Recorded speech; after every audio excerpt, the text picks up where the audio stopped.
जय आदिवासी, जय जोहार। तो स्वागत करते हैं आप सबका एक और नए वीडियो में।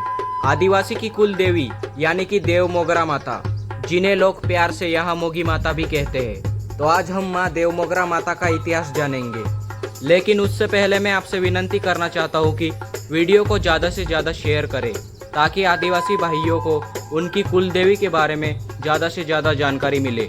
तो बिना किसी देरी के साथ शुरू करते हैं। आज से 1500 वर्ष पूर्व आज के अक्कल कुआ तहसील यानी कि जिला नंदुरबार महाराष्ट्र के पहाड़ी क्षेत्र में आदिवासी राजाओं का राज्य था। उसे दाब कहा जाता था। आज भी वह परिसर हेलो दाब के नाम से पहचाना जाता है और इस परिसर में दाब नाम का एक गांव भी है। दाब राज्य के परिसर में स्थित आदिवासी जनजातियों के मुखियाओं को एकत्रित लाकर उन्होंने इस क्षेत्र में बड़ा राज्य स्थापित किया। उसे दाब मंडल कहते थे।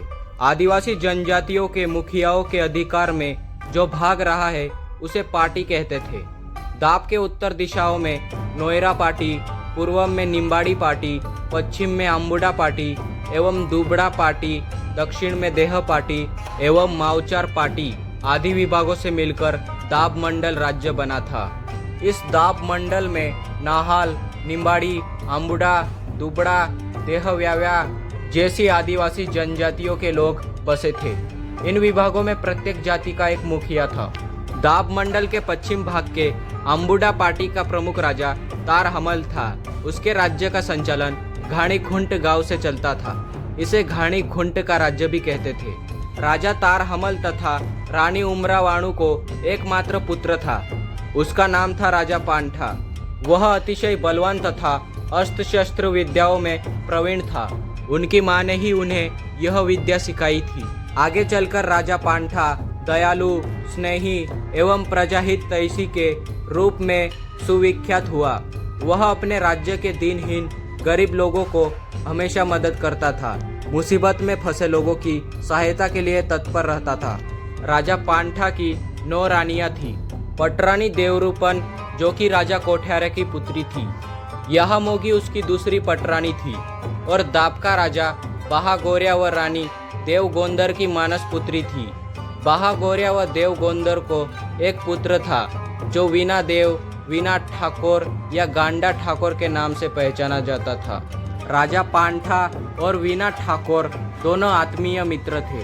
दोनों अत्यंत सामर्थ्यवान एवं बुद्धिमान होने के कारण दाब के राजा ने उन पर संपूर्ण दाब मंडल के देखरेख की जिम्मेदारियां सौंपी थी। राजा पांठा व गांडा ठाकुर कभी दाब के राजा हुए नहीं, परंतु आजीवन राजा द्वारा सौंपी गई जिम्मेदारी पूरी निष्ठा, ईमानदारी एवं तत्परता से निभाई। ऐसा उल्लेख यहाँ मोगी की कथा में मिलता है। परिसर में यहाँ मोगी को लेकर बहुत सारी कथाएं प्रचलित है। उसमें से एक कथा में यह उल्लेख मिलता है कि यहाँ मोगी दाब मंडल के माउचार पार्टी के एक धनी आदिवासी किसान की 7 बेटियों में चौथे क्रमांक की थी और बहुत सुंदर थी। उसके अप्रतिम सौंदर्य के कारण लोग बड़ी बहनों की बजाय यहाँ मोगी से विवाह की बात करते। यहाँ मोगी के कारण उनका विवाह नहीं हो रहा, यह मानकर बड़ी बहनें उससे झगड़ा करती और कोसती है उसके घर में रहते बड़ी बहनों का विवाह नहीं होगा। यह विचार करके उसने एक दिन अचानक माता पिता का घर त्याग कर घने और बिहड़ जंगलों से होते हुए उत्तर की ओर निकल पड़ी। उस समय वहां के क्षेत्र में भयंकर अकाल पड़ा था। बरसात न होने के कारण फसलें नहीं आई। लोगों को अनाज मिलना मुश्किल हो गया था।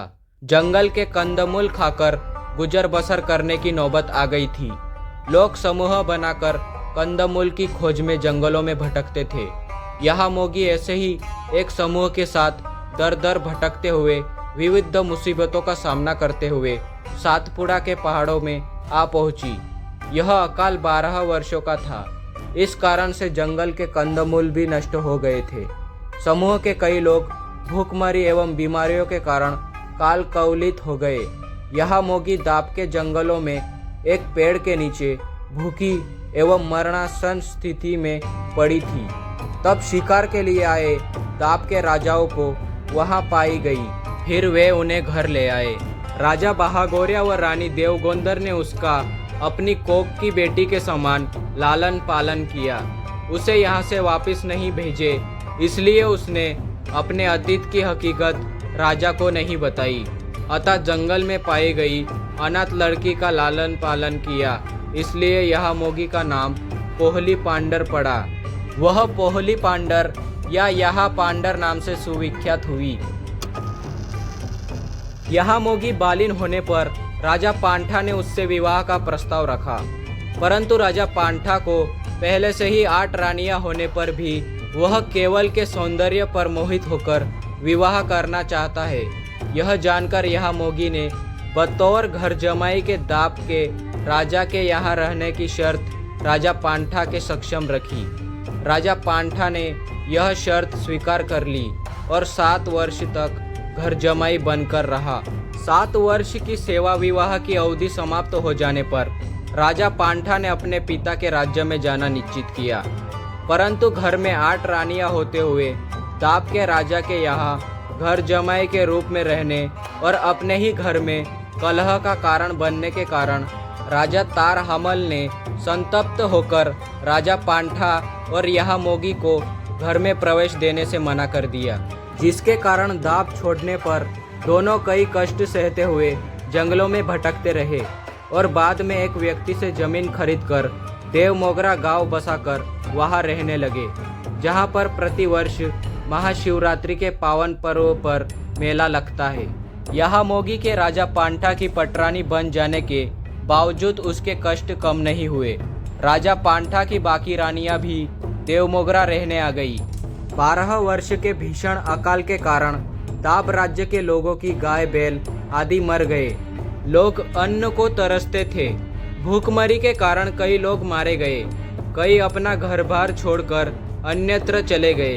दाप राज्य उजाड़ होने लगा था।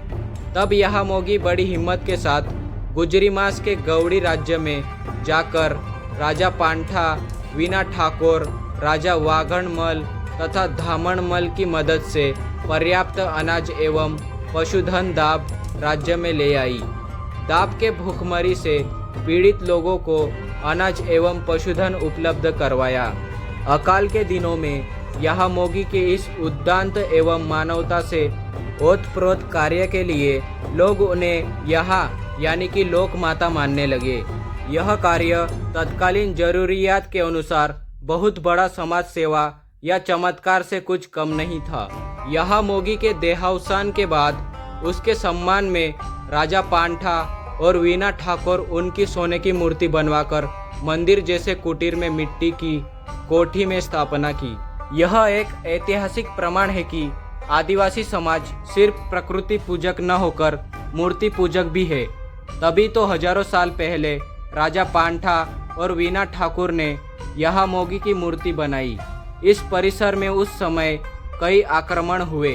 आक्रमणकारियों से मूर्ति को बचाए रखने के लिए राजा पांठा के वंशजों ने मूर्ति जमीन में छुपा दी। सागबारा रियासत के मूल पुरुष चंपाजी वसावा को यह मूर्ति सागबारा के घने जंगलों में प्राप्त हुई। उन्होंने पारंपरिक पद्धति से मूर्ति की स्थापना छोटी सी कुटीर मंदिर जैसा बना के हिंदू महोत्सव महाशिवरात्रि के दिन संजोगावसात किया। आगे प्रतिवर्ष पावन पर्व महाशिवरात्रि पर पारंपरिक पद्धति से पूजा आराधना होने लगी और सागबारा के राजाओं ने यहाँ प्रतिवर्ष हिंदू पर्व महाशिवरात्रि पर मेले का आयोजन करना निश्चित किया, जो कि अब हम हर साल मनाते हैं। उम्मीद करते हैं कि आपको आदिवासी कुलदेवी की यह जानकारी पसंद आई होगी। धन्यवाद दोस्तों। अगर हमारे बाप दादाओं का इतिहास जानना है तो वीडियो को लाइक करके चैनल को सब्सक्राइब कर लीजिए। तब तक के लिए मिलते हैं अगली वीडियो में। जय आदिवासी, जय जोहार।